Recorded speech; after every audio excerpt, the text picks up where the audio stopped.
आर्यावर्त के रहस्यमय ग्रह पर एक प्राचीन भविष्यवाणी ने राक्षस राजा महाकाल की वापसी की भविष्यवाणी की। वह प्राचीनों की पौराणिक तलवार को नष्ट करना चाहता था, जो आर्यावर्त के शासकों की पीढ़ियों से चली आ रही एक शक्तिशाली कलाकृति थी। कविता एक बुद्धिमान और निडर योद्धा पुजारी आसन आक्रमण के बारे में जानती थी। अपनी मातृभूमि और पवित्र तलवार की रक्षा करने के लिए दृढ़ संकल्पित होकर वह एक खतरनाक यात्रा पर निकल पड़ी। कविता ने आर्यावर्त के लोगों को एकजुट किया, जनजातियों और शहरों को आम खतरे के खिलाफ एकजुट किया। उसने ग्रह की प्राचीन तकनीक आर्यबॉट्स के रोबोट संरक्षकों के साथ एक अप्रत्याशित गठबंधन भी बनाया। साथ में उन्होंने युद्ध के लिए तैयारी की। कविता ने आर्यकाल की प्राचीन कला में अपने कौशल को निखारा, जबकि आर्यबॉट्स ने अपने कवच और हथियारों को उन्नत किया। जब महाकाल की अंधेरी सेनाएं आर्यावर्त पर उतरी, तो कविता और उसकी सेनाएं तैयार खड़ी थीं।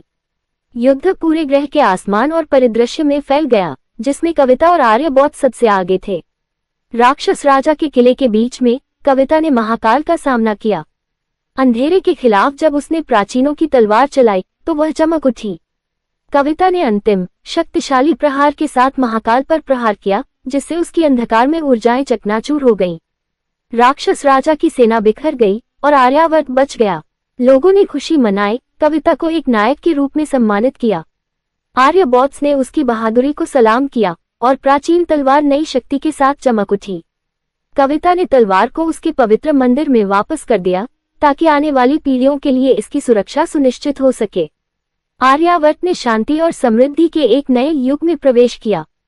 बुद्धिमान ऋषियों ने घोषणा की, जब साहस और एकता प्रबल होती है, तो सबसे अंधकार में खतरे भी आर्यावर्त की प्रकाश को नहीं हरा सकते। कविता की किंवदंती ने अनगिनत कहानियों को प्रेरित किया, आर्यावर्त के लोगों को याद दिलाया कि उनकी ताकत एकता, साहस और अपनी विरासत की अटूट सुरक्षा में निहित है। देवलोक समृद्ध हुआ। कल्याणी की विरासत उनकी बेटी आराध्या के माध्यम से जारी रही, जो एक कुशल योद्धा पुजारी थी। डॉक्टर व्यास के पोते रोहन ने नई तकनीकों का आविष्कार किया, जिससे देवबॉट्स मजबूत हुए। आराध्या मुस्कुराए, हमारी सतर्कता शांति सुनिश्चित करती है।